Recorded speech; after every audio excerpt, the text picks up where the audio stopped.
Son las 7:30 de la tarde, una hora menos en las Islas Canarias. Sean muy bienvenidos todos a la redacción abierta aquí en el Toro Televisión, donde ya estamos listos para informarles, para opinarles, para enmarcarles lo que nos parece que hay que conocer de las noticias que se han producido hoy, tanto en España como fuera, con dos pilares: la valentía y el rigor, porque es la base del trabajo que queremos hacer para ustedes, y dentro de un ambiente general de libertad que es absolutamente imprescindible. Lo que van a oír aquí son opiniones libres, no conducidas, no previstas, no pactadas, de cada uno de los que vienen a opinar para ustedes. Esa es la diferencia, que no es nada sutil, entre esta televisión y las telepedros.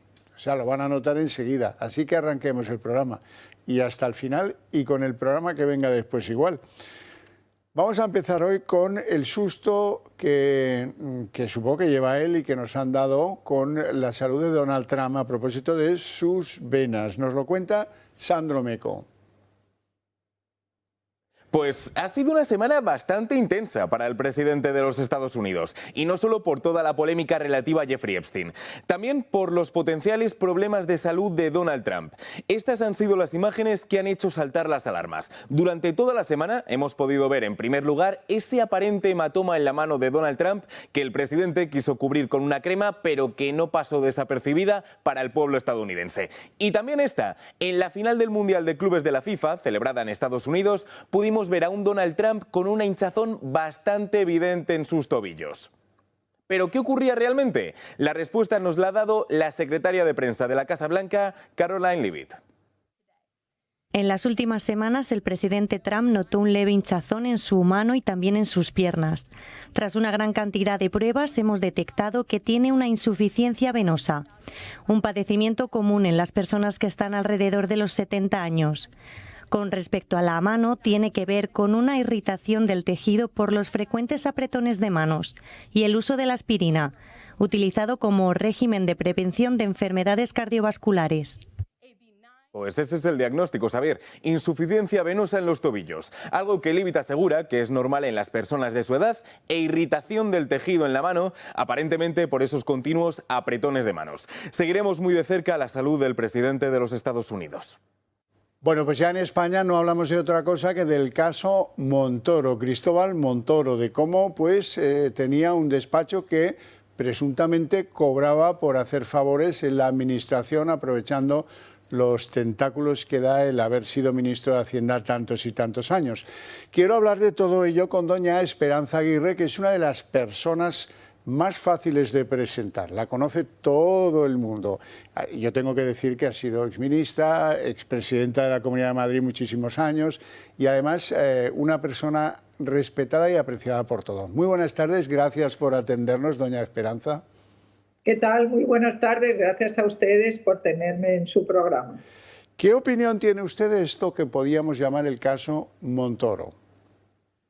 Bueno, en primer lugar, que el Partido Socialista lo quiere usar como cortina de humo para tapar todas sus corrupciones y echarle la culpa a Feijóo, que nada tiene que ver con todo esto, porque él estaba en Galicia y no estuvo en ninguno de los gobiernos en los que Montoro fue ministro. Yo, sobre lo de Montoro, pues digo que lo que dice el auto del juez es que se aprovecharon algunas empresas, se aprovechó un estudio, una consultora que había formado Montoro, de que el presidente fuera ministro, para vender, entre comillas, a algunas empresas gasistas y a algunas otras, parece ser también de energía, los cambios en la legislación siempre que les favorecieran a ellas. Si en esto tuvo que ver el ministro o no, lo va a decir el juez, pero es bastante, digamos, sospechoso. El juez piensa que hay indicios, la prueba o no la dirá luego cuando se le abra el juicio oral, y por lo tanto le mantendremos la presunción de inocencia al señor Montoro, pero es verdad que se hablaba en todo Madrid de que esto que se llamaba Montoro y Asociados y pasó a cambiar de nombre, pero a hacer lo mismo, pues parece que que era una cosa de tráfico de influencias, pero bueno, como lo que tiene ahora el PSOE con el de Pepiño Blanco, Avante, que también hay gente del PP ahí. Es bastante parecido, sin duda. Usted, hay muchas otras prácticas que yo me imagino que ahora saldrán del estilo de Cristóbal Montoro como ministro de Hacienda, como número uno de algo muy importante para los españoles, que es la agencia tributaria. ¿Usted se siente víctima de las prácticas de Montoro cuando era ministro? Bueno, yo de lo que me siento víctima es de que filtrara mi declaración de la renta del único año de los 73 que tengo que había ganado mucho dinero de la empresa privada, porque yo dejé la presidencia de la Comunidad de Madrid cuando me pareció que era el mejor momento, porque el Partido Popular tenía el gobierno de la nación y además nos habían dado 186 escaños a fines del año 11, yo me fui en el 12, teníamos las comunidades autónomas prácticamente todas y teníamos muchísimos ayuntamientos y entonces yo pensé que era el momento ya de dedicarme a mi familia, tenía nietos, etc. Entonces me fui al ministerio porque yo soy funcionaria y volví a la plaza que dejé cuando empecé en política hace 42 años. Y entonces me llamó un señor de Barcelona que yo no conocía, que se llamaba Luis Conde, y me ofreció ser presidenta del consejo asesor de su empresa, Seliger y Conde, que era la cazatalentos más importante de España entonces. Sí. Y bueno, pues estando allí, el año 13 y el año 14, el año 15, me llamó María Dolores de Cospedal para que fuera candidata, encabezara la lista del Partido Popular a la alcaldía de Madrid. Y justo 4 días antes del domingo último de mayo, que son las elecciones municipales y autonómicas, 4 días antes se filtra mi declaración de la renta. No del año 12, ni 13, ni 14, no, ni del año 12, ni 11, ni 14, sino la del año 13, que estaba perfectamente hecha. Si es que mandaron a hacerme una inspección, debieron convencerse de que no tenían nada que decir. Y por eso pues me castigaron solo a filtrar la declaración, que eran 350.000 euros. Y bueno, y eso supuso que en las encuestas que hacíamos a diario, que llamamos trackings en los partidos en campaña electoral, pues bajáramos entre 12 y 15 puntos entre la gente mayor, que pensaba que eso era una barbaridad de dinero para que yo lo dejara por ir al ayuntamiento o algo así. No sé lo que pensarían, pero el caso es que nos faltó un concejal, un escaño, para tener la mayoría absoluta y gobernó Podemos, vamos, se llamaban entonces Ahora Madrid o Más Madrid o algo, creo que era Ahora Madrid, y fue Carmena la alcaldesa.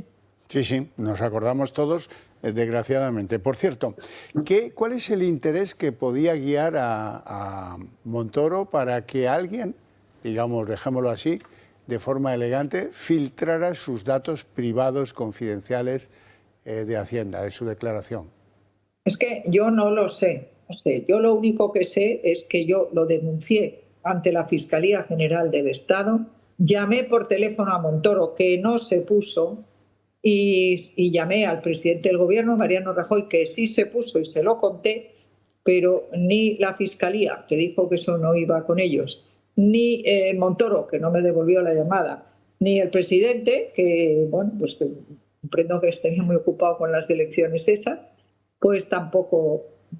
Han pasado 10 años y nadie me ha dicho quién lo filtró. Y tenga usted en cuenta que todo el que entra en el sistema informático de la agencia tributaria, en las declaraciones de renta de cualquiera de los españoles que hacemos declaración de la renta, es lo más protegido, lo más encriptado, lo más difícil. Y todo el que entra ahí deja huella. Por lo tanto, es bastante fácil saber quién ha entrado en mi declaración. Ya han pasado 10 años y no me lo han dicho. ¿Cómo cree usted que es la relación de Montoro ahora con el Partido Popular? El día de antes de que estallara el escándalo. Tengo yo la sensación de que tiene muchos enemigos en su propio partido. Él dijo que se daba de baja. Y yo creo que lo que tiene es mucha caradura, porque darse de baja ayer, yo creí que no era afiliado, porque un señor que dice que, que vamos a dar una pasada a los comunistas por la izquierda, porque vamos a subir los impuestos más de lo que pensaba Izquierda Unida en su programa electoral. Y por lo tanto, un señor que dice eso y que lo piensa no puede estar en el Partido Popular. Y resulta que era afiliado hasta ayer. Yo creo que se tenía que haber ido hace, pues eso, hace muchos años. Yo creí que no era afiliado. A Montoro, por cierto, en el PP muchos le llamaban el comunista. Bueno, es que él presumía de, no sé si de haberlo sido o de serlo, y que era socialista, creo. No queda claro. Que lo fue de joven, sí. Que lo seguía siendo en algunos aspectos mentales, probablemente también, ¿no? Bueno, esa declaración de que íbamos a pasar a los comunistas por la izquierda, esa la dijo. Sí, y por lo tanto, me acuerdo pues perfectamente. yo pensé que no hacía nada en el Partido Popular quien pensara eso. Doña Esperanza, además de todo esto, yo creo que el asunto más oscuro, ya sé que él amenazó incluso a algún periodista con mandarle los inspectores, pero el asunto más oscuro es el de la amnistía fiscal, ¿no le parece? No, a mí eso no me parece lo más oscuro, ni muchísimo menos. La ley tiene que ser una ley general para todos. Lo que uno no puede es elegir a las víctimas. Y lo que uno no puede hacer, y yo no sé si eso lo puso Montoro, pero ahora hay un despacho de abogados internacional importantísimo que dice que es una vergüenza que en España los inspectores de Hacienda tengan un bonus, es decir, que cobren en función del número de inspecciones que hagan. Estén justificadas o no lo estén. O sea, esto es un disparate y por lo visto, pues no sé si eso lo introduciría Montoro, pero eso parece ser que está vigente en este momento y por eso hacen tantísimas inspecciones porque cobran por ello. Y luego hay otra culpa política que no se aclaró del todo, pero que muchos creemos firmemente, que hubo un aviso a Juan Carlos Monedero cuando vino de Venezuela con un maletín con 5 millones de euros, etcétera. Exactamente. Y ahora la prensa dice que claro, que Montoro trató mal a Monedero. No, señor. Montoro permitió que Monedero hiciera una declaración complementaria y por lo tanto que no fuera a la cárcel. Así es. Bueno, pues o sea que yo creo que se portó muy bien con Monedero y muy mal con José Manuel Soria, con Rato, incluso conmigo, por no haberme dicho quién filtró mi declaración. Desde luego que sí. Bueno, doña Esperanza Aguirre, un placer enorme tenerla en el programa. Muchísimas gracias. Le deseo, como siempre, una feliz tarde. Gracias. Gracias. Hasta a pronto. ustedes. Gracias. Adiós. Pues ya lo ven. Habría que hablar. Esta mañana hablaba Alba Vila con Rodrigo Rato. Nos queda José Manuel Soria, a ver qué opina él de las triquiñuelas y andanzas de este hombre, Cristóbal Montoro, para con los propios. Hoy también tienen que saber que, luego lo analizaremos más a fondo, Alberto Núñez Feijóo ha dicho que la diferencia entre él al frente del PP y Sánchez al frente del PSOE es que él no tiene ningún problema, que si hay que investigar algo, que se investigue, que él no va a llamar facha al juez, ni no sé qué al otro, ni estas cosas, estos subterfugios que ha venido utilizando alegremente el presidente del gobierno con los casos de corrupción de su entorno o de aquellos que ocupaban por designación el poder tanto en el gobierno, Ábalos, como en el partido, Santos Cerdán. Bueno, volveremos a la política, que en el fondo es lo que nos gusta, pero hay que enseñar sobre todo y entender lo que pasa en algunos lugares. Los bomberos y la unidad militar de emergencia siguen controlando el fuego que se produjo ayer en la localidad toledana de Méntrida. El fuego está estabilizado. Hay retenes de vigilancia porque, como saben, tras un incendio pues es fácil que rebroten las llamas. Han vuelto a sus domicilios muchos de los que ayer fueron desalojados. Se han quemado 3.200 hectáreas de pastos, sobre todo, y de superficie agroforestal, tanto en la Comunidad de la Mancha como en la Comunidad de Madrid. Así es que, donde han pasado más miedo probablemente es en la urbanización de Casarrubios del Monte, que tuvo que ser desalojada a enorme velocidad y que, como decía antes, esos vecinos han podido ya regresar a sus hogares, que seguramente es lo que desearían después de ver las llamas bien cerca de sus casas. Bueno, hay que decir que estamos en una época muy complicada, en una época pues con unos calores que ya los notan, con una sequedad espectacular y con una primavera y principios de junio que fue lluviosa en abundancia, lo cual ha convertido nuestros espacios naturales en pues peligrosos lugares donde se puede producir un incendio. De hecho, afrontamos un fin de semana muy complicado en materia de incendios. Estamos en riesgo extremo en muchas comunidades, en muchas provincias. Si se producen rachas de viento, pues todo amenaza a que tal exuberancia de vegetación, pues como pasó en Méntrida, acabe produciendo una destrucción enorme.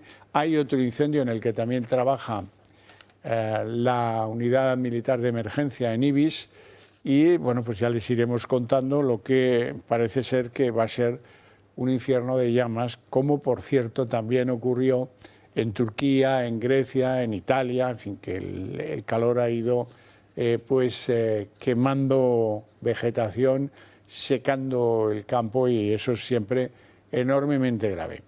Bueno, dejamos el campo, si no hay novedades en esos incendios que nos obliguen a volver a él, y hablemos de lo que ha sucedido esta misma madrugada. Hemos estado 4 horas al filo del apagón energético, de nuevo. Saben ustedes que Red Eléctrica es la empresa que tiene la responsabilidad, esta señora, su presidenta, Beatriz Corredor, y hemos estado otra vez durante 4 horas al filo de la navaja, porque han caído 2 centros de control y 36 agentes registrados fueron de madrugada informados de la posible emergencia que podría venir porque se cayera el sistema. Al final no ha ocurrido así, nos alegramos mucho, y parece que tenemos muchos centros de control que no sé si sirven o no, pero en cualquier caso quedaron fuera de servicio esta madrugada 2 centros importantes, el centro de control eléctrico y el centro de control de red. Los dos, ambos, quedaron fuera de servicio.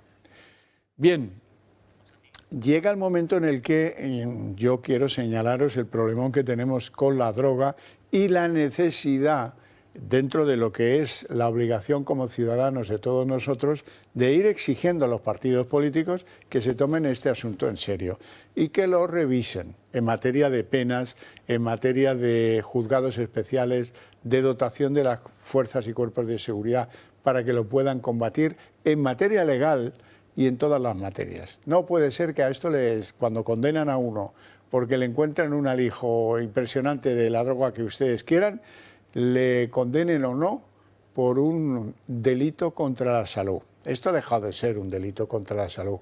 Esto, si acaso, ha empezado a ser un delito contra la seguridad de los españoles. Como tal, tiene que ser combatido. Y también es verdad que hasta hace poco tiempo los partidos políticos miraban para otro lado. Seguramente porque es difícil encontrar una línea de actuación que cambie las cosas. Pero a eso se llega. A poco que las mentes pensantes de los partidos se pongan al servicio de los españoles y entiendan la dimensión del problema y lo que nos jugamos si esto sigue como va, que va desatado, pues podemos perder la soberanía en algún lugar de España. Pueden empezar a mandar más los narcos, y hemos visto de todo, hemos visto cómo corrompen a oficiales de la Guardia Civil, de la Policía Nacional, a gente de los juzgados, cómo roban de los depósitos judiciales el material que les viene bien, lanchas, motores, lo que haga falta. Hemos visto cómo a un narco detenido en un hospital pues llegan unos sicarios y lo liberan. Bueno, hemos visto cosas que son típicas pues de Colombia o del Estado mexicano de Sinaloa, pero que aquí están de más. ¿Qué podemos hacer en eso? Pues modestamente yo solo puedo enseñaros muestras ciertas del descontrol que tenemos en materia de la droga, por no hablar de que también sería bueno que pusiéramos en la computadora que esto está tarando a una juventud en nuestro país, en algunas provincias sobre todo, donde los jóvenes tienen que decidir si prefieren cobrar muy poco, estar en el paro haciendo trabajos sociales o de mala cobertura económica, o dedicarse a bajar fardos de las narcolanchas o a criar plantas en un sótano del pueblo donde sea que estén pinchando la luz de la electricidad pública. Esa decisión parece que muchos la han tomado y la han tomado de forma equivocada. Y hay que recuperar que esa juventud no lo encuentre tan fácil para dedicarse a lo que no debe. Nos vamos a Almería, a una localidad que se llama Nacimiento. ¿Por qué? Pues porque en Nacimiento, en el sótano de una vivienda de esa población, se han incautado 900 plantas de marihuana junto, atención, a 2 rifles y a 300 cartuchos que supongo estaban ahí para defender el negocio. Un negocio como empujante, con esa electricidad para calentar las plantitas, para refrigerar el ambiente que puedan los vigilantes y dueños de la plantación hacer su cosecha.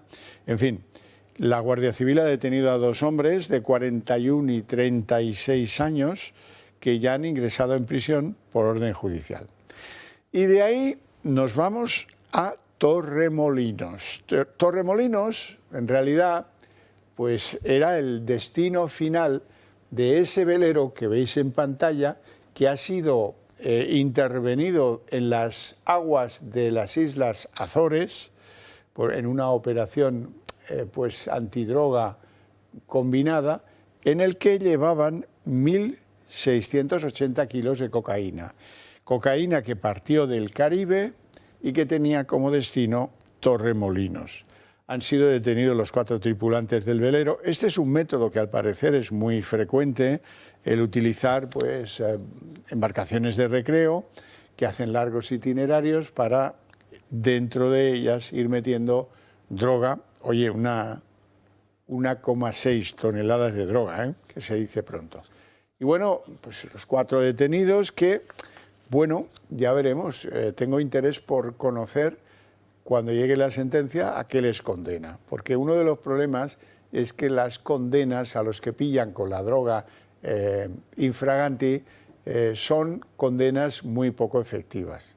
Son condenas que se superan con facilidad. Son cortas, son cómodas. Además, para muchos de estos narcos que vienen de países donde la situación es mucho más complicada, ir en España a una cárcel es como ir a un hotel malo. Bueno, ¿cuánto tengo que estar aquí? 2, 3 años.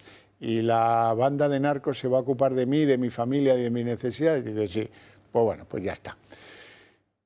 De la narrativa que tiene que ver con la droga, nos vamos a la narrativa que tiene que ver con Aragón. Quiero que reflexionen a propósito de la situación tal como está en la educación aragonesa, porque resulta que han quedado desiertas casi 300 plazas de profesores de secundaria y de formación profesional.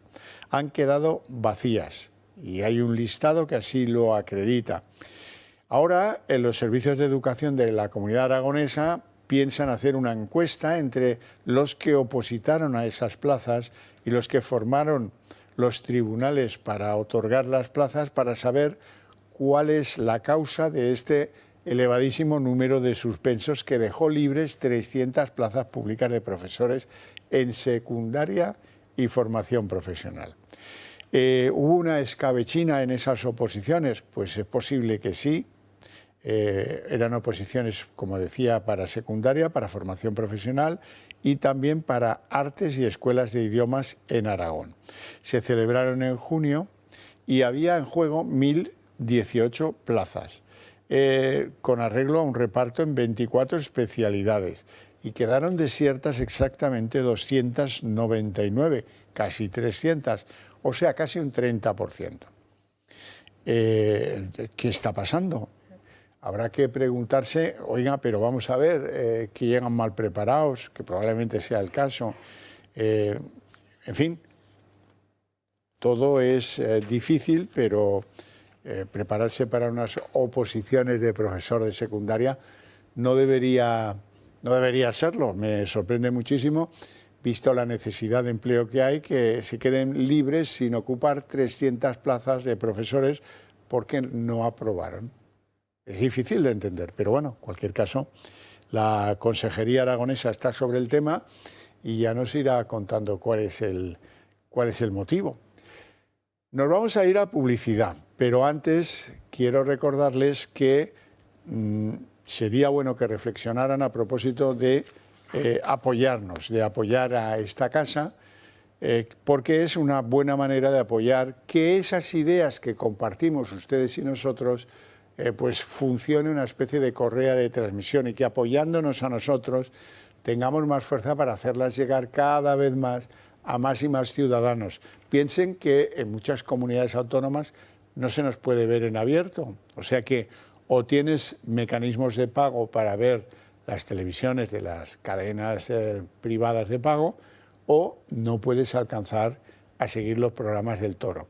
Si crees que sería bueno que llegáramos a esos lugares poco a poco, con calma, pero de una manera importante, pues apóyanos. ¿Cómo nos podéis apoyar? Hay varias fórmulas.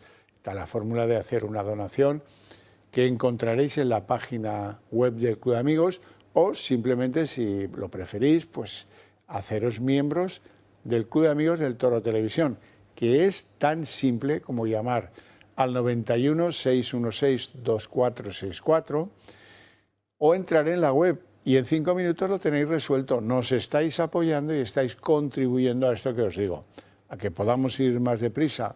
Seguramente vosotros ya hacéis lo que podéis en la difusión de las ideas que compartimos, pero eso va muy lento si no lo hacemos de forma organizada, diaria y con un instrumento que es esta cadena de comunicación que está a vuestro servicio. Vamos a hacer esa pausa de publicidad y a la vuelta abrimos la mesa de análisis político. ¿Y si mañana se va la luz otra vez? Que no te pille por sorpresa. Con las baterías de Comunidad Solar, tu casa sigue funcionando aunque falle la red eléctrica.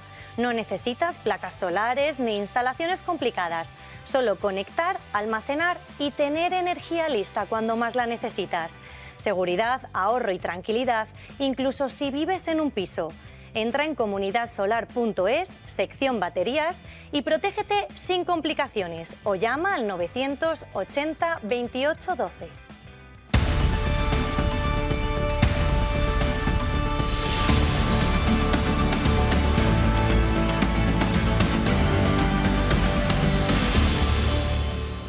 Las 8 en punto, puntualidad española. Abrimos la mesa de análisis político. Le presento a nuestros invitados ahora mismo. Don Josué Cardenal, muy buenas tardes. Pues muy bien, la verdad que está haciendo un verano más fresco, un poquito más fresco. ¿En serio? Eso se agradece. Sí, o por lo menos por la noche lo noto. Pero si hay incendios por todas partes. Bueno, pues sobre todo en la Moncloa. Sí, ese es el mayor de todos. Le siguen, le leen, le escuchan, bueno, lo que sea, en Periodista Digital. Ahí estamos, efectivamente. Bueno, don Manuel del Pino. Ay, don Manuel del Pino, estoy pensando en Luis del Pino, perdón. Luis del Pino es periodista. Don Manuel Pino. Sí. Eminente jurista y vicepresidente del Club Liberal Español. Buenas tardes. Gran aficionado a los toros. Muy bien. Y agricultor a tiempo parcial. Bueno, eso se lleva con... Sí, con orgullo, con orgullo. Es un orgullo, ¿verdad? Bueno, vamos a empezar con algo que no han oído nunca. Habrán oído, eso sí, que en Torre Pacheco el índice de delincuencia es el mismo que en el resto de España. Coma arriba, coma abajo. Ya, pero eso es porque la gente está tan hasta aquí que ya ni denuncia. Ya ni denuncia. Habrán oído eso también, sí, que el porcentaje de gente inmigrante que hay en Torre Pacheco tampoco es para tanto, 30 y tantos %. Ya, ¿y eso cómo se hace? ¿Cómo se sabe? Bueno, se coge el censo, ya. ¿Y los que no han hecho el censo? Lo digo porque los que conocemos Torre Pacheco sabemos que ahí hay un peso importante de población inmigrante, que es en el fondo una base de su riqueza agrícola, no hay que negarlo. Campo de Cartagena pues es un sitio privilegiado desde el punto de vista agrícola, que depende de la mano de obra inmigrante en su mayor parte. Bien, no solo marroquí, de muchas nacionalidades, hay hindúes, hay latinoamericanos, hay de todo. Bien, lo que demuestra que hay una cierta, digamos que, abundancia islámica en Torre Pacheco es que en los últimos años, todos no lo recordarán ahora, pero en los últimos años ha habido no pocas operaciones antiyihadistas en Torre Pacheco y pedanías, donde ha habido detenciones por gente porque estaba en el adoctrinamiento, en mandar gente a Siria o en el atropello de gente que está en las terrazas de los bares a grito de algo que no vamos a identificar muy bien, porque estas cosas, ¿sabes? Pero pues cuando un islámico con su coche arremete contra la gente que está en un bar tomando algo, unas cervezas o lo que sea, pues yo no digo que lo sea, pero sí digo que lo parece. Vean. Torre Pacheco, lo que la verdad esconde aunque nada tenga que ver con la polémica del anciano de 68 años que fue agredido. Estamos solo a mitad de año y hay que recordar que es uno de los focos yihadistas más problemáticos de España. Según el Observatorio Internacional de Estudios sobre el Terrorismo, ya se ha registrado una operación policial en la localidad vinculada al yihadismo. Ocurrió el 21 de abril, cuando una persona fue detenida. Dado que no trascendió más información de manera pública, Interior ha dejado de dar datos al respecto. Raro, pero no inusual en este tipo de asuntos. En la región de Murcia también se han producido arrestos en otros puntos. Para recordar uno de los casos con más repercusión, el 17 de septiembre de 2021 un vehículo atropelló a varias personas en Torre Pacheco, dejando 2 muertos y varios heridos. Esto sucedió en Roldán, una pedanía del municipio.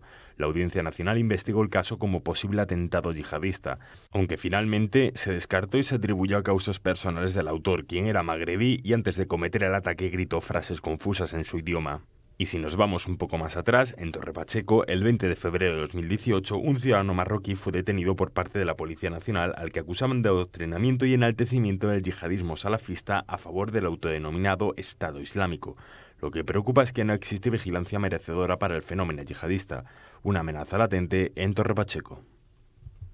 Cuando esto sucede es que hay una gran abundancia islámica en ese municipio, no vamos a negarlo, ¿no? Sí, sí.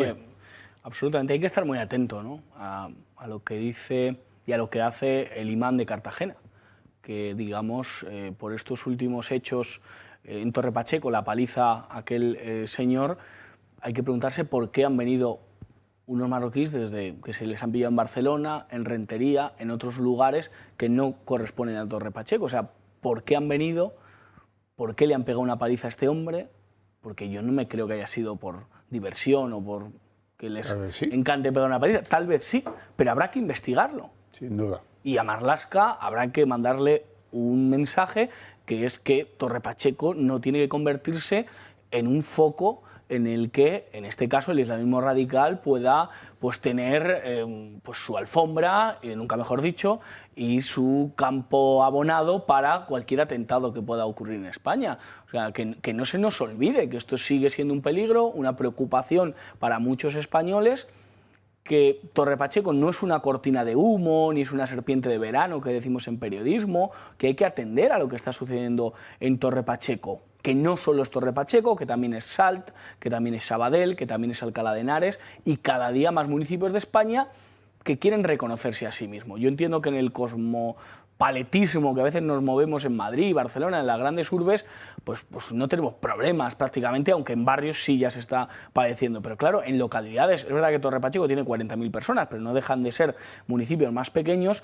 Evidentemente, ese porcentaje de 30 y pico % que están intentando decir que no es para tanto de inmigración, causa problemas, porque el experimento multicultural no funciona, ni funciona en Bruselas, en Molenbeek en concreto en ese barrio, ni en Marsella, ni en París, ni en Suecia, ni en Dinamarca, donde ya un gobierno progre ha tenido que decir, oiga, que esto de la inmigración no nos viene a pagar las pensiones. Don Manuel Pino. El problema primero, la inmigración tiene que ser inmigración legal y asociada a los contratos de trabajo. Y eso tienen que hacerlo todos los estados si quieren mantener un orden. El problema de la inmigración, que es necesaria, es que todo el mundo islámico tiene difíciles problemas de convivencia y eso se está viendo en toda Europa. Ha habido mucha convivencia con otras culturas, ¿no? Con otras culturas y tal. Entonces, el mundo islámico, que está muy concentrado en Cataluña, sobre todo, en esta inmigración que no han querido tener migrantes hispanos, como por ejemplo tiene Madrid, que tiene muchísimos migrantes hispanos y tienen más facilidad de convivencia, el islamismo tiene dificultades, tienen sus imanes, tienen sus mezquitas, tienen su religión, quieren conquistar el mundo, quieren Alá, tienen una serie de de registro que es muy difícil que acepten principios de la sociedad occidental, democrática, unos valores y tal, y eso pues, ha creado problemas en toda Europa, ha creado problemas en Francia, en París, en los grandes núcleos, y ha creado problemas en todos los sitios donde están presentes. Y aquí ha creado problemas, se está creando problemas, muchos en Cataluña, y también muchos problemas, aparece que en la zona esta de Cartagena y Almería en el Ejido hubo también otro problema y tal, ¿no? Sí, sí. Entonces, hay que hacer un esfuerzo para la convivencia de eso desde la normalidad, porque pasa que no es fácil, claro, la integración. Pero yo lo que os planteo es que las autoridades españolas no tienen una manera efectiva de tratar el fenómeno de la inmigración ilegal. Por ejemplo, en el caso del agresor de Torre Pacheco, que tiene creo que 19 años, nos dijo la Guardia Civil, uno, que tenía delitos de robo con violencia y de hurto. Bueno, los de hurto, pues sí, me dirán, va, robo con violencia es un delito serio, ¿eh? ¿Quién lo buscaba? Nadie, nadie. Nos dijo la Guardia Civil que era de origen magrebí. No, oiga, no. No me venda gato por burra, ¿eh? Sería marroquí, argelino, tunecino, de donde fuera, pero magrebí no era, porque no hay nadie que sea de nacionalidad magrebí. Nos dijo la Guardia Civil que era un señor, era un chico, que tenía papeles, luego tenía residencia legal en España, pero que no sabían dónde estaba. Eso es imposible.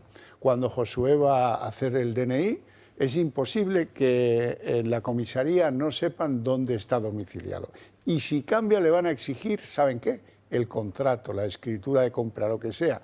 Pero cuando te dan una tarjeta de residencia, las fuerzas del orden saben de los inmigrantes legales todo, como si fueran españoles.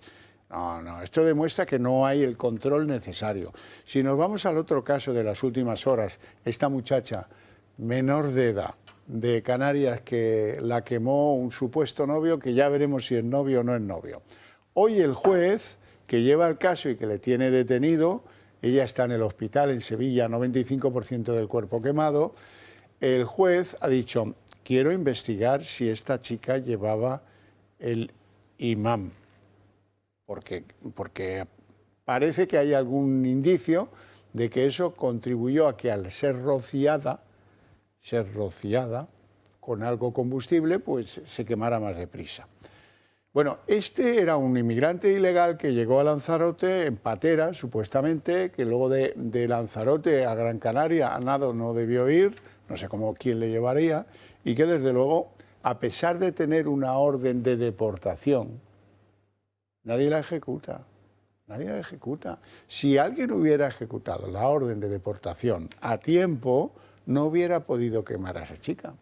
Si el que estaba buscado en Torre Pacheco, que por lo visto residía en Barcelona, lo hubieran trincado y lo hubieran mandado a Marruecos por delitos de robo con fuerza, pues nada, no le hubieran dado la paliza a Domingo. Yo me limito a una visión absolutamente lógica, plana, de ciudadano de a pie sobre lo que hacen nuestras autoridades con los inmigrantes ilegales que delinquen. Es que, Javier, aquí lo que tenía que haber era un consenso, si tuviéramos otra clase política distinta a la que hoy nos representa en el Parlamento. Tiene que haber un consenso sobre una política migratoria sostenible, seria, con arreglo a la legalidad y poner medios para eso, porque date cuenta que cada 2 por 3 vemos pateras y estamos invadidos sobre todo por el sur. Estamos invadidos permanentemente. Cuando no entras en Canarias, te entran en Baleares, cuando no te entran por el Estrecho, cuando no... Y estamos recibiendo inmigrantes permanentemente, pero pateras y pateras, que luego le damos cobijo, luego le damos servicios sociales y luego los atendemos y los repartimos. Y los repartimos en los MENA, en los menores y tal y igual. Claro, son temas del momento que estamos viviendo histórico, pero hay que darle una solución política. Y esa solución política tiene que ser de consenso. Lo que no puede ser es tirarse unos a otros las distintas políticas que pretenden de los emigrantes. Pues yo los emigrantes los echaría, yo no los echaría, yo los pondría en su casa, yo no quiero ninguno. Yo necesito, porque la emigración es es necesaria para el crecimiento económico, sobre todo para trabajos que no hacen los españoles. El campo no solamente está con trabajadores extranjeros en la parte esta de Murcia y Torre Pacheco y en lo que es Almería, en los plásticos y en los invernaderos, no, está en toda España. Tú vete a Jaén, cuando hay que recoger aceituna, vete a la fresa, cuando hay que recoger la fresa en Huelva, o vete a cuando hay que recoger ajo en Pedroñera, o cuando hay que recoger en cualquier sitio las producciones de esto. Entonces, no hay población española que haga ciertos trabajos, y eso es una cosa evidente. Sí, pero hay que tener cuidado con ese discurso. Ese consenso del que se reclama en el Parlamento prácticamente lo hay en la población. Hace poco una encuesta determinaba que el 70% de los votantes estaban de acuerdo con la deportación de inmigrantes que delinquían. Incluso los votantes del Partido Socialista están de acuerdo con las deportaciones cuando se produce este fenómeno. A mí me ofende profundamente, y creo que a muchos inmigrantes también, el hecho de que veamos a los inmigrantes como mano de obra y como aquellos que nos vienen a cuidar cuando seamos mayores, a fregar las escaleras, a recoger la fresa. Creo que no es una visión propicia del inmigrante. ¿La inmigración es necesaria? Bueno, preguntémonoslo.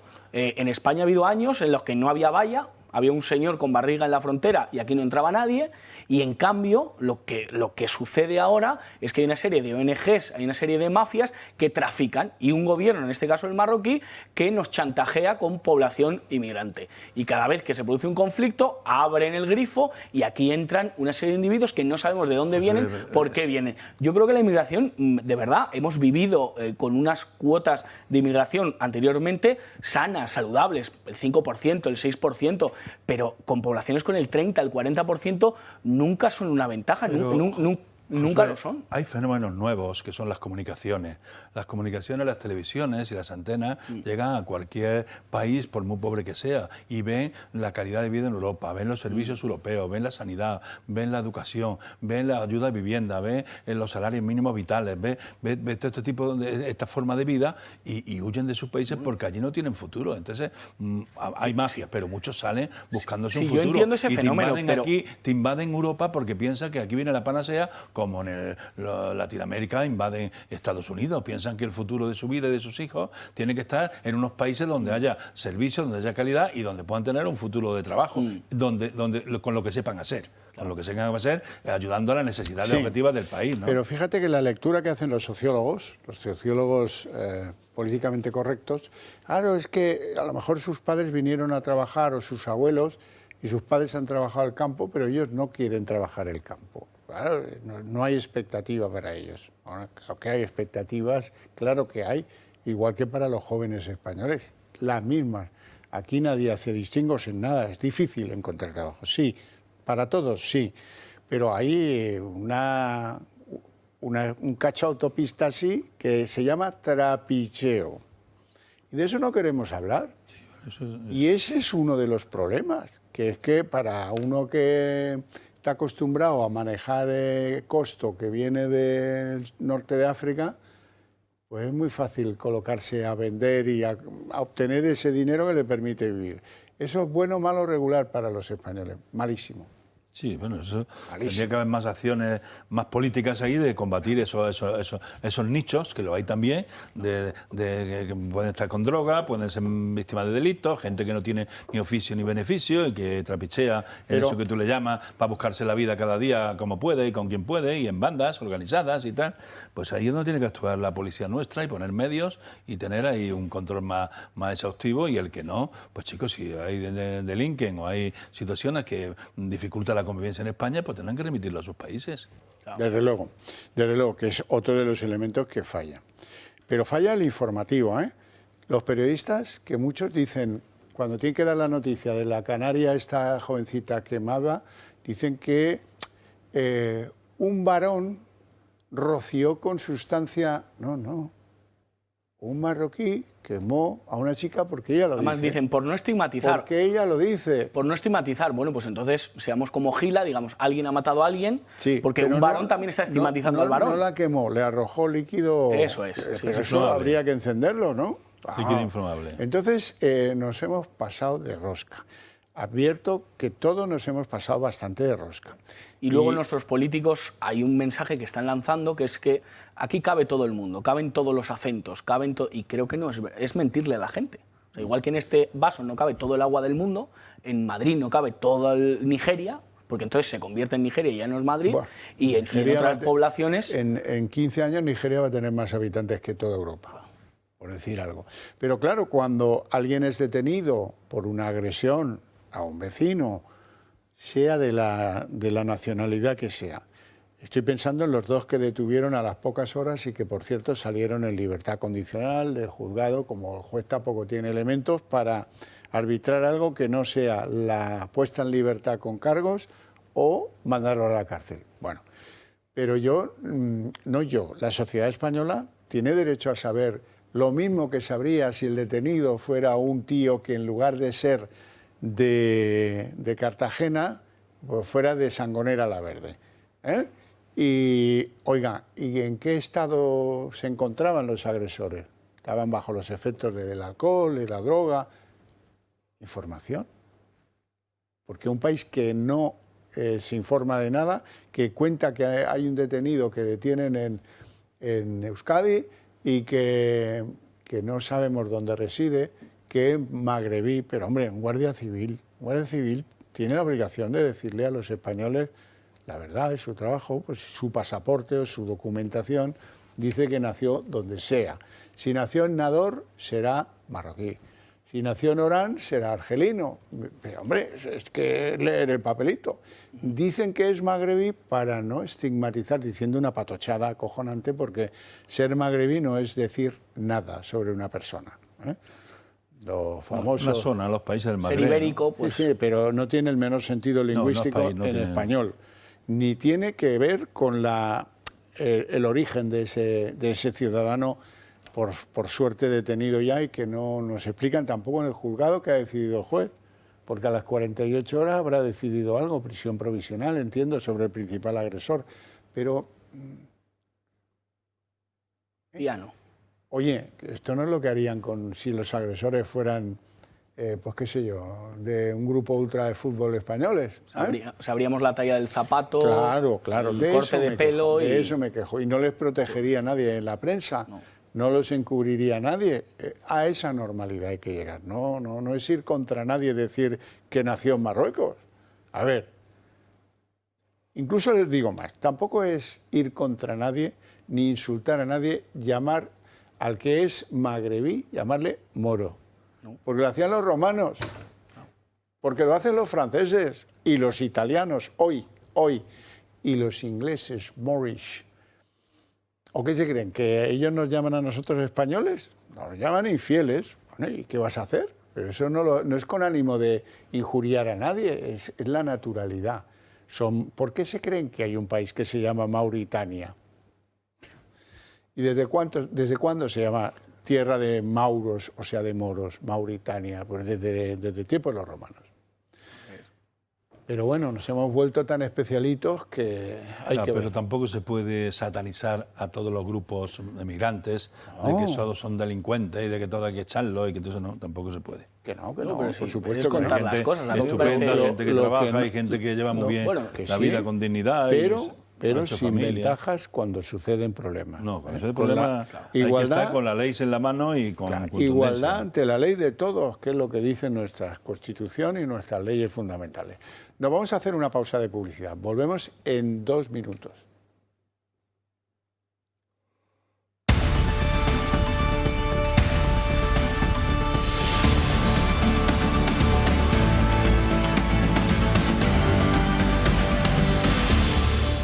Vamos con el tema político del día, el caso Montoro. Resulta que Montoro presuntamente vendía algunas reformas legales aprovechando su influencia en diferentes gobiernos del Partido Popular. Operaba utilizando a su gente de confianza en el Ministerio, en la agencia tributaria y en lugares como esos.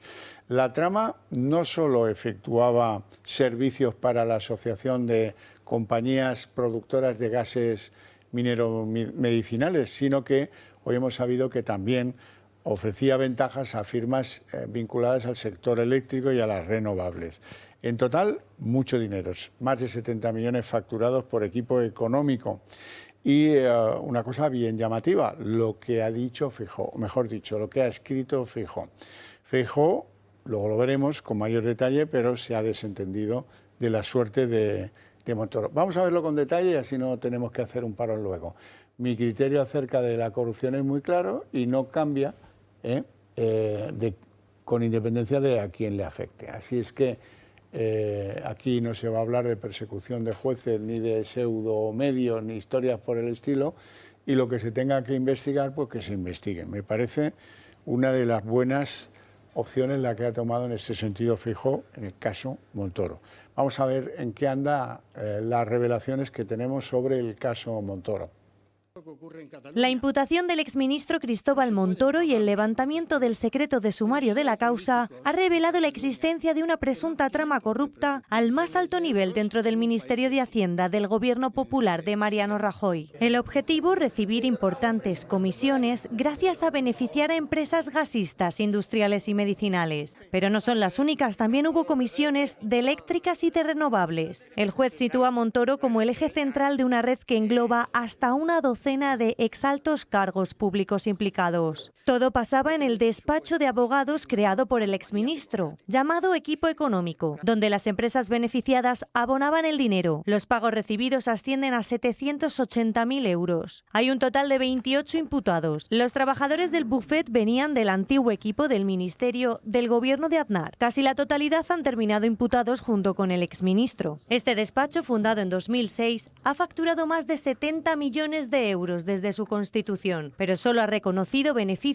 por 2,5 millones. Y dentro de su propio partido, la expresidenta de la Comunidad de Madrid, Esperanza Aguirre, se ha mostrado como una de las afectadas del caso Montoro, a quien le acusa de filtrar su declaración de la renta en 2015. Me ha sorprendido saber que se investiga, pero yo tenía no voy a decir certeza, pero la cuasi certeza de que había sido el señor Montoro. Desde el Gobierno tratan de vincular el caso al actual Partido Popular. Me parece que hay que exigirle explicaciones al señor Feijóo, que dé la cara, que explique qué es lo que piensa de este caso, que pida perdón por todo el daño que se ha podido producir, como ha hecho el Partido Socialista. Ya ha habido 2 ceses por parte de la actual ministra de Hacienda, María Jesús Montero, el subdirector general de Tributos Locales involucrado en el caso, Óscar del Álamo, y también ha sido cesado Rogelio Menéndez, el hasta ahora director económico financiero de Loterías, ambos imputados en el caso. Manuel Pino. Bueno, Equipo Económico es un despacho con muy buenos profesionales de Hacienda, con buenos técnicos, con grandes currículums. No era un chiringuito de quinta de aficionados a la política que se meten a hacer lobby y tráfico de influencias sin ninguna formación universitaria, ¿no? Era un despacho importante. Ahora, dicho esto, yo ya sabe que soy muy defensor de la presunción de inocencia. Le deseo lo mejor a todos los que están ahora mismo como investigados, pero si alguno de ellos ha cometido delitos, pues la justicia tendrá que ir con la ley en la mano, aplicar lo que corresponda, sea del Partido Popular, sea del PSOE, sea de Sumar, de Izquierda Unida o del que corresponda, porque aquí hay que ir contra la corrupción en general. Y si ha habido hechos delictivos, pues hay que esperar a que la justicia actúe. Pues es que Montoro, creo, sin temor a equivocarme, representa lo peor de la política. O sea, yo es verle y me entra un mal cuerpo. Y a muchos españoles también, ¿no? Más allá de las amnistías fiscales que practicó en medio de una crisis económica, a los que los españoles no se les amnistiaba llegar a fin de mes o pagar su hipoteca, ¿no? En cambio, a Monedero y a otros tantos, pues sí que se vieron beneficiados, más allá de subir los impuestos más que lo que prometía Izquierda Unida en su programa electoral. Ahora nos encontramos con esto, con un despacho que no es una anomalía dentro del panorama español, Yo creo que Pepe Blanco también tiene que dar muchas explicaciones del despacho que tiene, el propio Rodríguez Zapatero, José Bono y todos estos que se llenan los bolsillos pues con este tipo de acciones, ¿no? Yo creo que tiene que acabar. Tenemos que pasar página de lo que representa Montoro, de lo que ha representado. Ha hecho muy bien Alberto Núñez Feijóo en lavarse las manos como Poncio Pilato y dejar que sea la justicia la que actúe con él y que dé cuentas y que, claro, y que todo el peso de la ley, si es que tiene que caer, pues que caiga sobre él. Es verdad que levantó muchas ampollas durante su estancia en el Ministerio. Es verdad que no solamente el tío fiscal, el PP también, porque el PP no habló de subir impuestos y en el minuto cero sube impuestos. Es verdad que se encontró un país a punto de intervenirse, ¿no? Y es verdad amenazaba hasta periodistas. Y luego tenía fama de que había muchas inspecciones por discrepancias políticas o por comentarios que no gustaban al establishment, ¿no? Y eso pues creó con periodistas y con artistas también, con mucha gente que tenían la sociedad de autores y estaban allí cobrando los derechos y tal, también cobraron la pensión y tuvieron inspecciones para eso, o sea que hubo muchos comportamientos que se creó bastante antipatía, ¿eh? Ahora, los presupuestos los presentaba cada año, no como el equipo que tenemos ahora, ¿eh? Bueno, tuvimos los presupuestos del prorogados 3 o 4 años. Bueno, Ahora pero bien, él sabía muchísimo de presupuesto, era un técnico, era un buen técnico. Algunas anomalías del caso de Cristóbal Montoro, que no dependen de él. Uno, arranca de una denuncia anónima. Pocos casos prosperan arrancados por una denuncia anónima. Dos, el supuesto beneficiario principal es una asociación de empresarios que se dedica a hacer la misma cosa. Sí, bueno, como todas. Colectivamente. Lo cual no es tampoco muy normal en materia de corrupción. La corrupción suele hacerse más en el vis a vis. Javier, todas las patronales que representan sectores de intereses están todo el día en el ministerio defendiendo el sector. Claro. Porque es la función. Es la función de la asociación patronal, de cualquiera, de la construcción o de la industria que pongas en la mesa. Esa patronal, la función del presidente de la patronal y de su junta directiva es que no se favorecer al sector. Espera, ¿no? Que me falta la cuestión principal. 8 años en el cajón del juez. Secreto de sumario. Eso es bastante peculiar. Bastante peculiar. No sé con qué ánimo es peculiar. Puede que el juez de Tarragona, por cierto, haya oído que, oye, que yo tengo un caso aquí que afecta a un tal Cristóbal Montoro, y alguien le haya animado a ponerlo ahora en suertes, lo cual no significa que no tenga derecho y razón. No lo voy a cuestionar. También puede ocurrir que alguien cuente y diga 8 años metido en un cajón, 3 de instrucción, 2 de recurso, 15 años, se acabó, ¿no? Yo creo que hubo aquí en Madrid también algo que archivaron parecido, ¿eh? Sobre eso mismo hubo en el juzgado, en la Plaza Castilla, hubo alguna cosa de estas que acabó en archivo, ¿no? También. Yo, ¿Hay un plazo? Humildemente pienso que no genera una balanza de casos de corrupción equiparable, ¿no? Este caso Montoro es verdad que ha copado portadas, la portada del Mundo de esta mañana, pero creo que no, vamos, no quita un ápice de atención a lo que es la corrupción del gobierno y lo que estamos viendo. O sea, si el PSOE quiere jugar a eso, creo que se lo tiene que currar un poco más, porque un caso de un ministro además a PSOE le ha venido de miedo. Hombre, ha distraído la atención le han regalado el acordeón, el oso y la pandereta para que vaya por las calles. Sí. Y fíjate, ha conseguido que María Jesús Montero vuelva a la vida. Sí, sí. Estaba escondida después del acuerdo con los catalanes. Ha cesado ya dos. Sí, sí.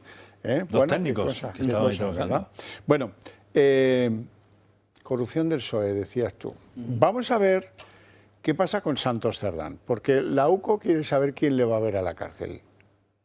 El juez dice que tiene documentación de no sé cuántos millones de folios y además se ha sabido que él acompañó al presidente del gobierno a Estambul, a un hotel de lujo, por aquello de la Internacional Socialista y todas estas cosas, solo un mes antes de su detención. Es decir, que o este hombre los tenía engañados a todos o su nivel de preocupación era relativamente bajo. La UCO ha pedido a instituciones penitenciarias que le informe con antelación de todas las visitas que Santos Cerdán recibe en prisión. La Guardia Civil quiere saber quién acude a verlo y cuándo, pero no el contenido de las mismas. Algo que el abogado de Cerdán considera un grave atropello a su derecho a la defensa y sopesa incluso solicitar amparo a los respectivos colegios de abogados. Santos Cerdán lleva en prisión desde el pasado 30 de junio por presuntos delitos de organización criminal, cohecho y tráfico de influencias. Lo consideran el cabecilla de la presunta trama de cobro de comisiones a cambio de obra pública en la que también habría participado José Luis Ábalos y Koldo García. Y mientras que Cerdán pasa sus días en Soto del Real, la investigación continúa. El juez que lo investiga avisa que la UCO tiene información equivalente a 65 millones de folios. Los dispositivos que los agentes incautaron en casa de Koldo García albergan un total de 10 terabytes. Esto, según el juez que instruye la causa, Leopoldo Puente, podría ser el equivalente a 65 millones de folios. Un aviso que Puente ha incluido en un auto en el que también advierte que la investigación tiene una innegable tendencia a expandirse. Por otro lado, Anticorrupción ha determinado que la empresa de Cerdán, Servinavar 2000, fue creada específicamente para lucrarse de las obras con Acciona. La empresa navarra se benefició con la obra de la mina Muga y otras obras en UTE con Acciona, como por ejemplo la ampliación de los túneles de Belate, la mayor obra pública en la comunidad foral en la última década. Por su parte, Pedro Sánchez ha derivado en Cerdán todas las responsabilidades y asegura que nunca ha estado al corriente de las irregularidades que cometía su número 3. Sin embargo, ahora hemos conocido que 36 días antes de que Cerdán entrara en prisión, Sánchez estuvo con él y con su número 2 en un hotel de 5 estrellas en Estambul. En ese momento, Sánchez ya era consciente de que Koldo guardaba grabaciones que salpicaban a Sándor Cerdán. Josué Cárdenas. Pues hombre, del Imperio Otomano no hablaron, ¿no? En aquel hotel de 1.000 euros la noche, los parias de la tierra, estos socialistas. Creo, sinceramente, que si la UCO pide que sepamos todos los españoles quién visita Cerdán, creo que es de interés público y creo que no se está sobrepasando ninguno de los derechos que tiene Cerdán. No queremos saber de qué hablan, pero sí quién va a verle, porque puede ser algún cargo socialista con el ánimo de querer limpiar cosas, de querer zanjar otros temas o de lo que sea. Creo que es importante. Sánchez en persona no va a ir, pero la número 2 o la número 5 que estuvieron en Estambul, pues seguramente sí quieren ir a visitarle para cerrar algún caso. Los 65 millones de folios, pues no me los voy a leer, pero sí que, madre mía, menuda trama y menudo caso, claro, el caso PSOE. Dice Puente, el magistrado Leopoldo Puente, que es inevitable que se extienda esto a nuevas personas que tengan que ir a declarar y a cosas que hay que comprobar. Vamos, que tiene un lío morrocotudo. La petición la hace la UCO, la Unidad Central Operativa de la Guardia Civil, a prisiones. No tiene amparo judicial esa información. Tendrá que ser el director del centro, con autorización del ministro Marlaska, si quiere dar la información o no quiere darla. Porque ahí hay una contraposición a que los abogados dicen que eso puede perjudicar su defensa. Que no puede ver allí que está la UCO pendiente de quién va y que eso van a protestar ante los colegios de abogados porque puede dificultar su defensa. Pero el valor lo tiene Marlaska, a ver qué dice Marlaska, si quiere dar la información a la UCO que se la dé y si no, pues que diga que vayan allí e investiguen por su cuenta, que no le van a dar detalles. Porque, insisto, no tiene el amparo del juez instructor del Supremo para que eso se dé, ¿no? Pues no sé, ya el que va allí siempre es el abogado de confianza del PSOE, de la chica esta de Leire.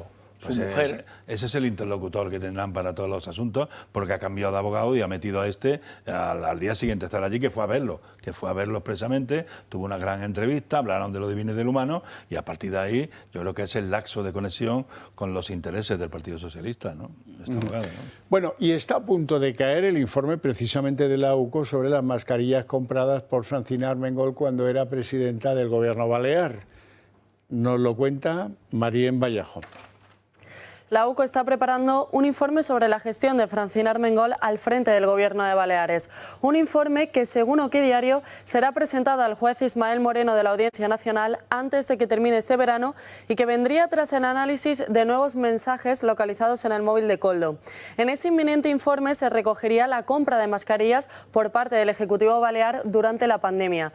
El foco de la investigación se sitúa en la compra de más de 1 millón de mascarillas FFP2 a la empresa Soluciones de Gestión SL por un importe superior a los 3 millones de euros. Ese material fue entregado pero nunca se utilizó porque no se pudieron certificar que se cumpliesen los estándares de calidad, es decir, que eran mascarillas defectuosas. El visto bueno llegó en agosto del año 2020, pero ya no se podían utilizar porque habían caducado.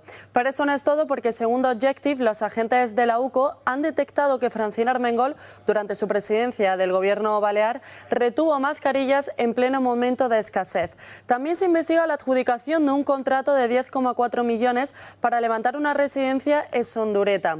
Levantina Ingeniería y Construcción fue la constructora que se benefició, que, casualidad o no, está también vinculada al caso Koldo. Todo esto estaría recogido en ese nuevo informe de la UCO, que esta vez salpicaría de lleno a Armengol y a su Gobierno de Baleares. ¿Qué verano, Josué, le van a dar a Francina Armengol? Sí. Cree el entorno del PSOE que el verano va a suponer un balón de oxígeno y que todos nos vamos a olvidar cuando estemos en la playa, el que pueda permitírselo, pero creo que no va a ser así. Este informe de la UCO va a ser demoledor y creo que nos va a tener muy pendientes a los periodistas, evidentemente, pero a toda la opinión pública sobre lo que va a salir. Vamos a entender, por ejemplo, que ese cariño, esa relación tan afectuosa entre Koldo y Armengol, pues Levantina, esa empresa ahora tan famosa por la vinculación con Koldo, pues puede ser el motivo de esa cercanía y de la relación que tuvieran Armengol y Koldo, ¿no? Y luego mi reflexión política es que, claro, los Baleares tienen que estar muy indignados con la figura de Armengol, sabiendo que esta mujer, pues en medio de una escasez, pues mantuvo retenidas esas mascarillas y que se ha podido estar beneficiando. Es la tercera autoridad del Estado y creo que debería dimitir cautelarmente o previo a ese informe, porque, claro, otro Sánchez pidiendo perdón en pleno agosto, yo creo que no va a colar, ¿no? Es que ella compró mascarillas a la empresa de Aldama, de la Trama. Compró mascarillas que no sirvieron. Recomendó a la empresa de Aldama para que compraran mascarillas. Y vendían mascarillas lo mismo que vendieron a Adif, lo mismo que vendieron al Ministerio de Interior, lo mismo que vendieron al Gobierno canario. Y ahí es el montante de las mascarillas del negocio que hizo Aldama, donde dicen, según los jueces, que hay como 5 o 6 millones de comisiones que están por ahí no localizados, de las mascarillas en aquel momento. Y luego la cosa de las obras. La obra esta parece que lo tuvo que resolver el contrato la actual ministra, porque no acabaron la obra de los 9 millones y pico a Levantina, y tuvo que resolverle el contrato por incumplimiento la actual presidenta de Baleares. Que las mascarillas no las reclamó, que las tuvo escondidas en unos almacenes, que si estaban malas, devuélvalas y no pague. Y no pague, lo que tiene que ser un gestor, usted o la señora competente de sanidad, de salud pública, la que tiene la compra. Mire usted, esto no me sirve, no se paga, se retiene el pago, examino el material y no lo guardo. ¿Para qué lo guarda en un almacén? Y luego lo reclama cuando ya ha prescrito, porque es que lo reclamó cuando había prescrito la posibilidad de reclamarlo. O sea que, y luego llega a la comisión de investigación del Senado y niega que conociera a Aldama. ¿No? Ese señor. Bueno, que coincidió. Y luego se lo tiene que comer. Y luego se lo come porque estuvieron en reuniones hablando de Air Europa, ¿no? Y ya ha reconocido que lo conocía. O sea, ella comentó que en esa reunión que se reúne con mucha gente, que es presidenta del Congreso y que era presidenta de Baleares y que se reúne con mucha gente. Pero Koldo le llamaba cariño, le llamaba cosas, le llamaba muy afectivamente, en un tono de palabras de confianza, porque tenía acceso a ella y como se ha demostrado, ¿no? Bueno, fracaso del Gobierno en uno de sus compromisos con los intérpretes catalanes, que era llevar el catalán a Europa. Hoy era el día y la cosa ha salido rematadamente mal.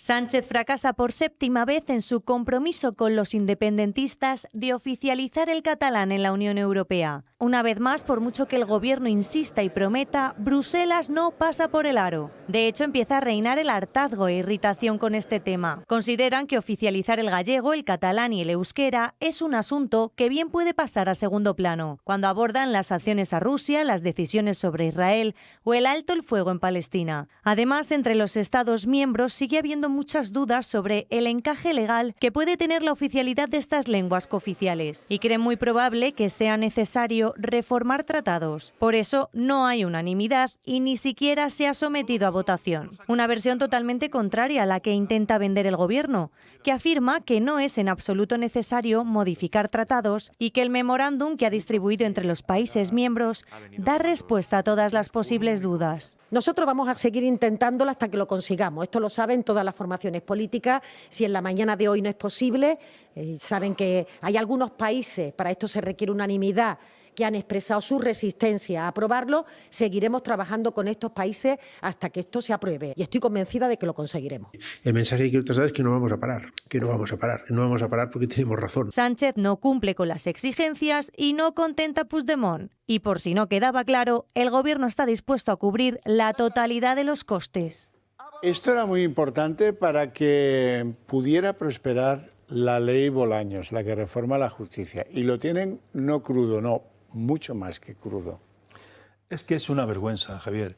esto sale, esta obligación que ha salido ahora nueva, de que se proponga en Europa que se hablen las lenguas oficiales catalana, vasca y gallega, y además que se traduzcan documentos y que hay traductores y tal, con un coste que han estimado de 132 millones que quieren cargar al contribuyente español, porque se ha prometido este ministro Álvarez, que es incansable para que le vuelvan a decir que no, porque hay países que se niegan y hace falta, como ha dicho la ministra, unanimidad. Esto es fruto de un pacto para la gloria de Sánchez. Es un trueque que han hecho, una firma de cosas que ha prometido para ser presidente que no puede dar, porque de él no depende, pero como está firmado, como está en un documento, pues se lo exigen sus socios como otras cosas que ha firmado seguramente Cerdán, ese que hoy tiene en la cárcel, que lo mandaba a firmar documentos comprometiendo a España fuera de España por razón de que había un señor que huyó en un maletero y que se autotitula presidente en el exilio, ¿eh? Y tienen que ir a verlo allí en Romería para humillación del pueblo español, ¿no? Entonces esto es una vergüenza más de los acuerdos que ha llegado Sánchez y además malversación política, porque son acuerdos que van a cargo del contribuyente. Que salgan ahí que esto vale 132 millones con los problemas que hay de presupuesto, con el déficit que tenemos, con la deuda pública que tenemos, 132 millones para las lenguas cooficiales, es que es reírse de todos los contribuyentes que acabamos de pagar la renta y no te dejan respirar como tenga la posibilidad de ganar un poco de dinero, es que se llevan la mitad. Claro. Joan Manuel Serrat en el año 68 se empeñó y quiso cantar La La en catalán y no Franco. La BBC le dijo, mire, Elton John no va a cantar en galés, en gaélico, porque no va a cantar en inglés, que es la lengua de su patria y tiene que cantar en este idioma. Bueno, pues más de casi 60 años después, pues tenemos este problema encima de la mesa que me parece que es absolutamente, no sé, estéril. O sea, en Europa la política del pinganillo, más allá del inglés y el francés y este tipo de idiomas que si se practican más, no la entienden. O sea, en Finlandia evidentemente que hay dialectos y hay otro tipo de lenguas que se practican, pero no entienden por qué tienen que ponerse un pinganillo para escuchar a un señor en catalán. No lo entienden y no lo van a entender. O sea, por más que se emperren, que lo intenten 14 veces. Pues no entienden casi nada. Europa pretende ser una Europa unida, que están con los 27 en una Europa unida. Y cuando se asoman a España, ve que España no quiere dividirse en 17 nuevos estados. Pero esto es que loco. La lengua tiene que... están locos. Si queremos una Europa unida, ¿cómo usted rema al revés? Y usted lo quiere dividir su país y hacer unos nuevos estados en esta republiqueta plurinacional asimétrica.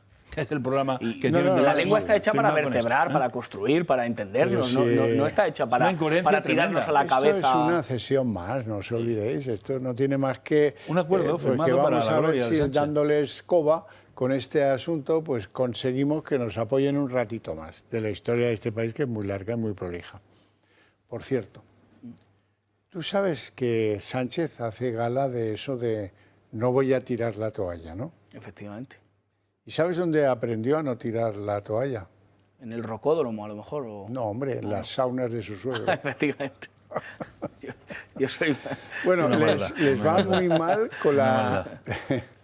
Hay que ir en el rocódromo para limpiarse el sudor, pero no las saunas. Con el asunto de la ley Bolaños, que para ellos es central, porque les va a librar de por lo menos 1 o 2 casos de los que más les agobian. Bueno, pero les va bastante mal. Mientras tanto, Bolaños está tratando de encontrar quiénes son los jueces submarinos para que se pongan al frente de determinadas salas del Tribunal Supremo. El único problema es que los elegidos no lo ven claro y le han plantado. No quieren ser ellos los que apuñalaron o los que tendrán que apuñalar a sus compañeros que están al frente de esas salas. Félix Bolaños ha recibido un varapalo en el Tribunal Supremo. Tanto Ana Ferrer como Pilar Teso, magistradas del Alto Tribunal, han decidido retirar sus candidaturas para presidir tanto la sala de lo penal como la de lo contencioso administrativo. Los rivales que pelean por el mismo puesto tienen el camino despejado para liderar las salas, que además son los presidentes en funciones de ambas, Andrés Martínez Arrieta y Pablo Lucas. Falta el último movimiento definitivo del Consejo General del Poder Judicial para hacerse efectivo. Los 2 puestos estaban bloqueados desde octubre y desde entonces estaban en negociaciones. Según publica Europa Press, las magistradas se han echado a un lado ante la incapacidad de los bloques progresista y conservador del Consejo para ponerse de acuerdo. Ana Ferrer ha enviado una carta dirigida a Isabel Perelló. El mismo interés de servicio público que me animó a presentarme a la convocatoria me anima ahora a renunciar. Ninguna de las salas del Supremo, pero aún menos la Sala Segunda, dada la naturaleza de los asuntos de los que conoce, merece perpetuar su funcionamiento con una presidencia en funciones. La confianza de la ciudadanía en sus instituciones se debilita ante la apariencia de que los vetos ideológicos prevalecen sobre los criterios de mérito, capacidad y presencia equilibrada de hombres y mujeres en las instituciones públicas. Tanto Ferrer como Teso ya compitieron hace un año por la presidencia del Consejo General del Poder Judicial y del Tribunal Supremo, cuando hubo una renovación. La Sala de lo Penal investiga y, si es oportuno, juzga a los aforados, diputados, miembros del Gobierno, ávalos, altos cargos como Álvaro García Ortiz. La Sala de lo Contencioso Administrativo controla la legalidad de las decisiones del Ejecutivo en caso de presentación de recursos. Félix Bolaños encara una derrota porque no quiere que estas salas clave caigan en manos de alguien contrario a los intereses tanto del PSOE como del Gobierno. Manuel Pino. Bueno, pues yo creo que la presidenta del Consejo, que hizo un discurso impecable en su toma de posición defendiendo la independencia de la justicia, pues trabaja para ver si es posible buscar consensos unánimes para presidir estas salas tan importantes, la de lo penal y la del contencioso administrativo. Pero claro, el bloque, esto que se ha inventado, progresistas y conservadores, de 10 a 10, ha impedido que esto se produzca y está atascado desde octubre. Estaba citado, me parece que había una convocatoria para ahora en julio, para despegar este tema, o que el bloqueo permaneciera y dejar desierta la sala, que sería peor. Y yo creo que ha sido muy atinado, muy inteligente lo que han hecho las dos candidatas, que han dicho, mire usted, yo no me voy a poner ahí porque a lo mejor no debo estar, ¿eh? Y entonces pues da un paso atrás y yo creo que facilitará que el Consejo llegue a acuerdos sobre los presidentes de estas dos salas, que es lo que deseo además. Sí. Yo hablábamos al principio del programa de un ministro del PP que se llamaba Montoro. Yo, cuando sale este tema, me acuerdo mucho de otro que se llamaba Ruiz Gallardón, que dijo aquello de: es grotesco que elijamos a los jueces que luego nos van a juzgar. Y yo me quedo con esta frase. Es absolutamente grotesco que siga habiendo este mercadeo, este conchaveo con la justicia, y creo sinceramente que, bueno, a este Gallardón no le creyeron ni en su propio partido, y pusieron una catalá diciendo aquello de Juana está en mi casa, y tuvimos un ministro de Justicia muy politizado, pero creo que hay que volver a esa senda, a la separación de poderes absoluta y a que pueda haber independencia judicial para que el caso Ábalos o el caso Cerdán o tantos otros que ahora están tan de moda, pues no acaben en un cajón. Lo que pasa es que, no sé si con ley Bolaños o sin ley Bolaños, esto hace que no puedan soltar ni un gramo de poder porque se los come la corrupción, pero por entero. De manera que, piensen ustedes que el monclovita, como le llamaban, puto amo, depende de que no se le deshilache el balón, que no se le descosa el balón en cualquier ámbito. Pero el desprestigio de España como país y del equipo que nos gobierna cada día es mayor en todos los escenarios, porque hoy Álvarez otra vez, sabiendo toda Europa por qué está pidiendo eso, pues claro, es que no tiene sentido de ridículo, ¿eh? Y demuestra que fue muy criticada en varios ámbitos la negociación PP y PSOE. La foto de Bolaños con González Pons a mí me pareció grotesca, además con una señora detrás, pero que no está tan mal negociado. Te quiero decir que hay miembros que están al menos luchando, ¿no? Y que están en esa pugna porque haya... Pero hay que seguir trabajando la independencia, Josué. Sí, absolutamente, absolutamente. No se puede ser con un reparto de cuotas de partidos políticos, eso no va bien. Claro, el PSOE manejaba aquel argumento de llevan ustedes... Es un sistema podrido completamente. Llevan ustedes sin cumplir la Constitución mucho tiempo. Estos problemas tienen ese origen. Claro. Ese origen y esa no querer hacer caso al dictamen europeo de, bueno, vale, temporalmente sí, pero vaya usted organizando en un plazo, esto. haga usted un programa para que esto lo elijan los jueces y el censo se desplace y tal. Se hizo. No se hizo nada. No se ha hecho nada. Mirando para otro lado. Claro. Bueno, no tenemos tiempo para más. Si acaso para que yo agradezca a mis invitados hoy su presencia en el programa y sobre todo sus opiniones y a ustedes su paciencia e interés. Ahora, eso sí, para ustedes tengo premio a la vuelta de Publicidad al Día en 30 minutos.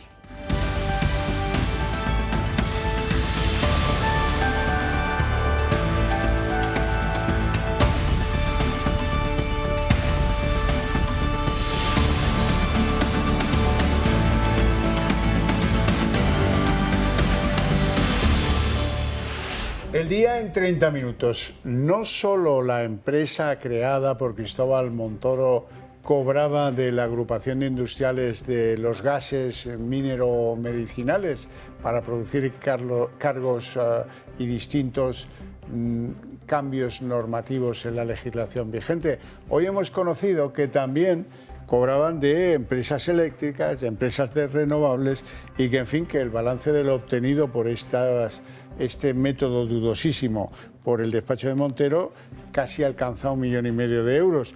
En el terreno político, hoy también Alberto Núñez Feijóo se desmarca y usa precisamente la diferencia con el PSOE a su favor. El líder popular apunta, oiga, aquí que se investigue lo que se tenga que investigar. Bien distinto de la actitud de Sánchez. Con Feijóo, otros muchos líderes del PP señalan a Montoro como autor de varios atropellos derivados de su gestión, o mejor, de su control en la agencia tributaria. Y hoy María Jesús Montero ha levantado un cortafuegos y ha fulminado a los 2 altos cargos de su ministerio que aparecían en esos papeles del caso Montoro. No quiere que quede rastro en el actual Ministerio de Hacienda de este caso. El primero de los implicados es Óscar del Amo, el subdirector de tributos locales, al que el juez atribuye un papel fundamental en la trama. Rogelio Menéndez, el director económico de Loterías, ha sido el segundo cesado.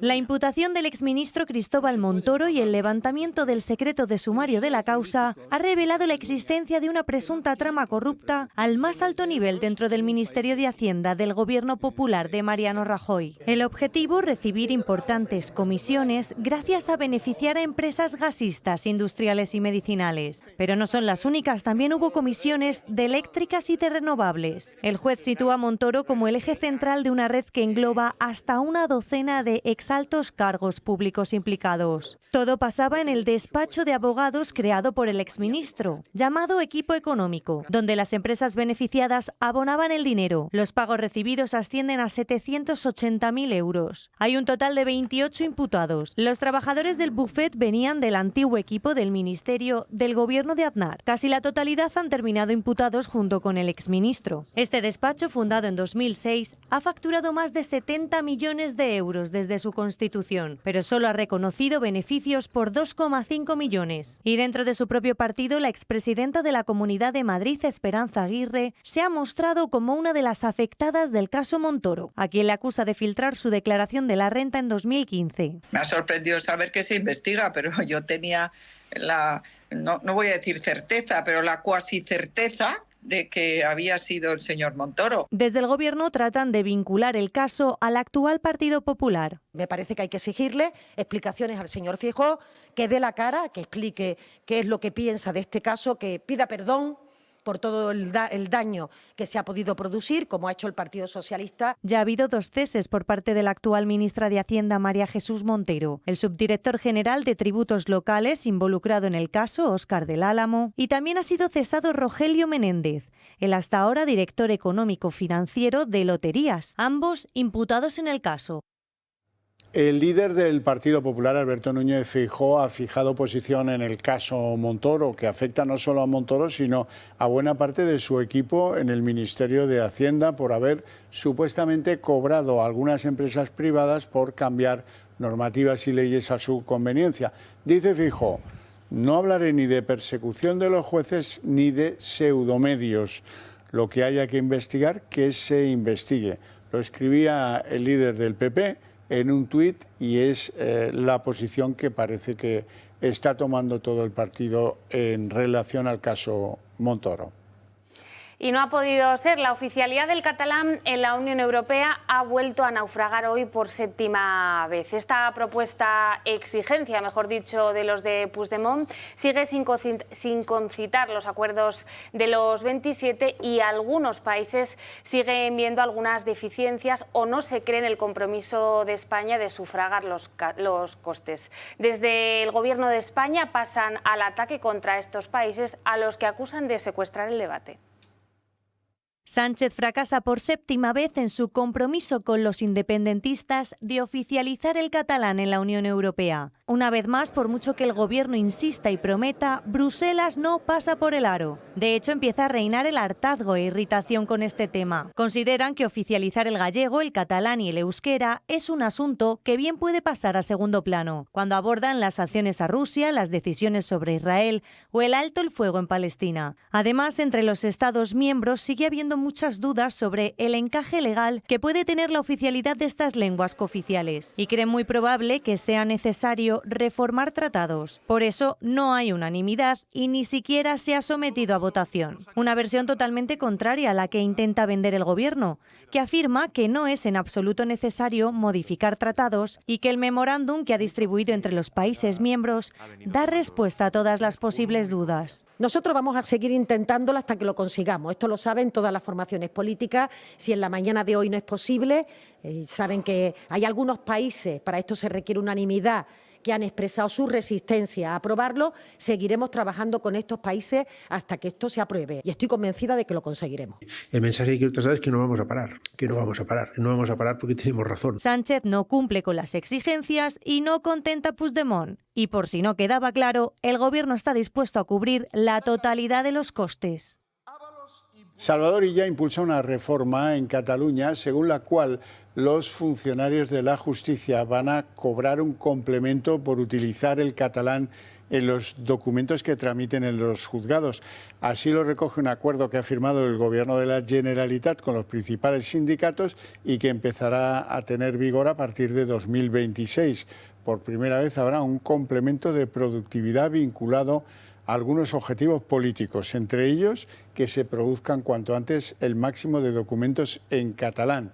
Esto es, que se catalanicen los juzgados, una reivindicación histórica de los independentistas. Y este viernes continúan las críticas al acuerdo de financiación singular pactado entre Esquerra y el Gobierno de España. Ya son 10 las comunidades del Partido Popular que han anunciado que van a recurrir esta medida ante el Constitucional. La tachan de insolidaria. Hoy Emiliano García Paje, otro de los varones, en este caso socialistas, más críticos con esta medida, dice directamente que es infumable. Es absolutamente infumable. Y María Jesús Montero lo sabe más que nadie. Es más, lo decía ella misma hace muy pocas fechas, de manera que no nos vamos a engañar, las cosas son como son, es evidente. Si algo puede ser más doloroso que un intento de privilegio, es que además nos quieren hacer a todos pasar por la rueda y nos tomen por tontos. La UCLO reclama a instituciones penitenciarias que el informe de las visitas que recibe Santos Cerdán en la cárcel de Soto del Real quiere conocerlas con antelación. El juez, mientras tanto, que lleva el caso contra Santos Cerdán, dice que hay una inmensidad de folios pendientes de analizar, unos 65 millones de folios. Eso es lo que escribe Leopoldo Puente y que cree que con ese aporte va a extender, va a irradiar pruebas y personas a investigar, lo cual va a extender la investigación por bastante tiempo más. La Fiscalía Anticorrupción, mientras tanto, dice que la sociedad Servinavar, la que utilizaba Santos Cerdán, simplemente era una sociedad creada para beneficiarse de las obras que entregaban diferentes administraciones a la constructora Acciona. Y hoy hemos conocido que apenas 30 y unos cuantos días más de su detención y de su envío a la cárcel, Santos Cerdán compartía el lujo de un hotel 5 estrellas en Estambul junto al presidente del Gobierno con motivo de la Internacional Socialista.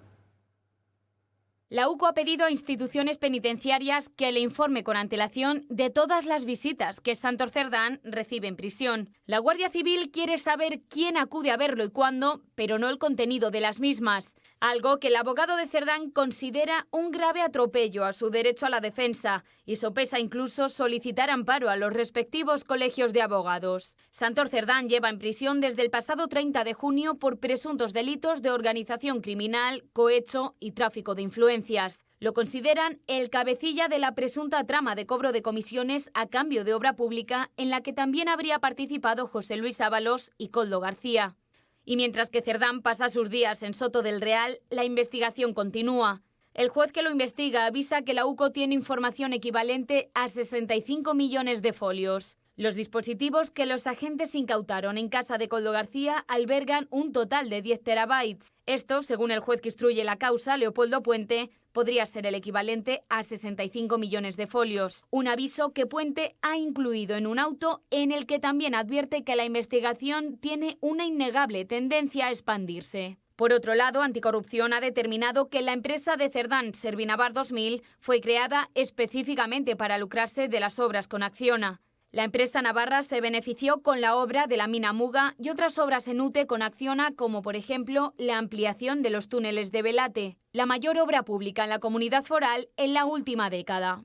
Por su parte, Pedro Sánchez ha derivado en Cerdán todas las responsabilidades y asegura que nunca ha estado al corriente de las irregularidades que cometía su número 3. Sin embargo, ahora hemos conocido que 36 días antes de que Cerdán entrara en prisión, Sánchez estuvo con él y con su número 2 en un hotel de 5 estrellas en Estambul. En ese momento, Sánchez ya era consciente de que Koldo guardaba grabaciones que salpicaban a Sánchez Cerdán. Os sugiero para este fin de semana una reflexión que tiene que ver con el supremacismo que la clase política de este país cree tener y que les separa, les pone por encima del conjunto de la ciudadanía. Ellos gozan de privilegios escandalosos, como el aforamiento, que les blinda ante presuntos delitos, aunque nada tengan que ver con el ejercicio de su cargo, por ejemplo, con el ser diputados, pero aforados les gusta estar. Por eso hacen que lo primero sea pillar el sillón y luego beneficiarse del aforamiento, como hizo aquel Miguel Ángel Gallardo, el secretario general de los socialistas en Extremadura y gran contratador del hermano músico de Pedro Sánchez. Si los medios de comunicación escarban en los negocios sucios del suegro de uno de estos políticos, como pasa con los negocios de Sabiniano Gómez, que pagaron al parecer las primeras campañas políticas de Pedro Sánchez, entonces el político en cuestión pues se cabrea. Y es obvio que les hablo de Pedro Sánchez. Entienden sus señorías, en general, que cuando compran el ticket para convertirse en políticos elegidos, compran también el ticket de la impunidad prospectiva. Compran un telón que cae sobre las actividades que tuvieron, pasadas, presentes e incluso futuras, y también la de sus parejas, como en el caso de Begoña Gómez. Y si un juez les envía a prisión por trincar, entonces es como si entraran en el Hotel Paradiso. Es lo que le pasa a Santos Cerdán. Les visitan los que quieren, las visitas entran y salen, llevan el móvil en el bolsillo, como Santos Cerdán, que según Marisú Montero ya no pertenece al PSOE, pero lo primero que pide es que sea el PSOE quien le pague la defensa. En fin, una señal. Un mes antes de su detención estaba a todo trapo en una suite de lujo de un hotel top de Estambul con Pedro Sánchez y otros del PSOE a costa del Consejo de la Internacional Socialista. Ya saben, el puño en alto, venga a cantar la Internacional y con la otra mano una tosta de caviar bien rico. Y en la página internacional, Hamás ofrece a Israel liberar a todos los rehenes a cambio de un fin de las hostilidades en Gaza. Así lo ha revelado el portavoz del brazo armado de Hamás, Abu Obaida, que advierte que de no aceptar Israel podría negarse a futuras treguas y avisa: Hamás está listo para una larga batalla. Según ha revelado en un discurso televisado, Netanyahu ya habría rechazado esta oferta en anteriores ocasiones.